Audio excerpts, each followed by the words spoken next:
Hello बच्चों, let's see this question. The question is incorrect statement is, यानी कि हमें गलत स्टेटमेंट देखना है।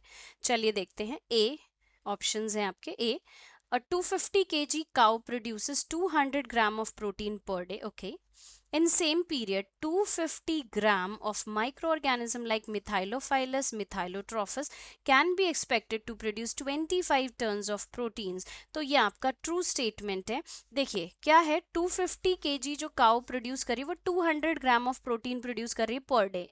That is in the form of milk only, milk में ही कर सकती है। ठीक है, तो उसमें एक पर्टिकुलर क्वांटिटी आ रही है कि वो एक पर्टिकुलर क्वांटिटी में मिल्क सीक्रीट कर रही है और उसमें इतना आपको प्रोटीन मिल रहा है। बट अगर हम मिथाइलोफाइलस मिथाइलोट्रोफस माइक्रो ऑर्गेनिज्म की बात करें तो इसका जो बायोमास है वो मेरे को ज़्यादा मिलेगा, क्योंकि ये सीक्रीट नहीं कर रहा है। हम यहाँ पे इस ऑर्गेनिज्म को as a single cell protein की तरह इस्तेमाल कर रहे हैं, तो वहाँ पे ये हम एक्सपेक्ट कर सकते हैं कि लगभग 250 ग्राम माइक्रो ऑर्गेनिज्म जो है, जो कि एज अ एससीपी इस्तेमाल हो रहा है, वो 25 टन प्रोटीन प्रोड्यूस कर सकता है। एग्जैक्टली क्योंकि इसका पूरा का पूरा पार्ट हम एज अ प्रोटीन फॉर्म में इस्तेमाल कर रहे हैं। सो ये स्टेटमेंट आपका ट्रू है। B, because of several processing steps use of single cell protein increases environmental pollution. बिल्कुल गलत स्टेटमेंट है। सिंगल सेल प्रोटीन का प्रोडक्शन जो है वो बहुत प्योर है, बहुत क्लीन है।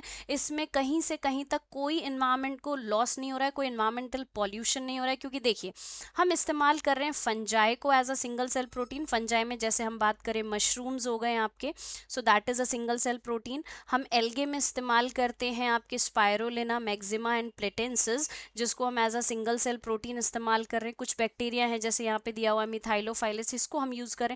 तो आप बताइए इन ऑर्गेनिज्म को ग्रो करने से कौन सा पॉल्यूशन हो रहा है? तो ये स्टेटमेंट आपका गलत है। C, the shift from grain to meat diet creates more demand for cereals. बिल्कुल गलत। सॉरी, गलत नहीं, the shift from grain to meat diet creates more demand for cereal. Exactly true. देखिए अगर आप ग्रेन से मीट डाइट पे shift हो जाएंगे तो हमें पता है कि मीट से आपको प्रोटीन बहुत ज़्यादा मिलता है, लेकिन ग्रेन में आपको कार्बोहाइड्रेट भी मिलता है, प्रोटीन भी मिलता है और मिनरल्स भी मिलते हैं। तो ऑब्वियस है अगर आप मीट डाइट ज़्यादा लेने लग जाएंगे तो बॉडी के अंदर कार्ब्स की और मिनरल्स की शॉर्टेज हो जाएगी, जिसकी वजह से हमारी बॉडी में इन चीज़ों को वापस से गेन करने के लिए सीरियल्स की जो डिमांड है वो बढ़ जाएगी। तो ये स्टेटमेंट भी आपका ट्रू है। D, more than 25% of human population is suffering from hunger and malnutrition। ये भी स्टेटमेंट आपका ट्रू है। तो ये हमारा सोशियोलॉजी की तरफ जाता है।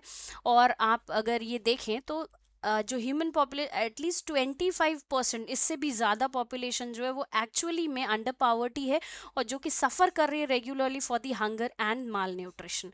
अब क्वेश्चन में हमसे इनकरेक्ट स्टेटमेंट पूछा है, तो आप जानते हैं incorrect statement present in the B statement is incorrect, so that's why B is the final and correct answer for this question. Okay, best of luck.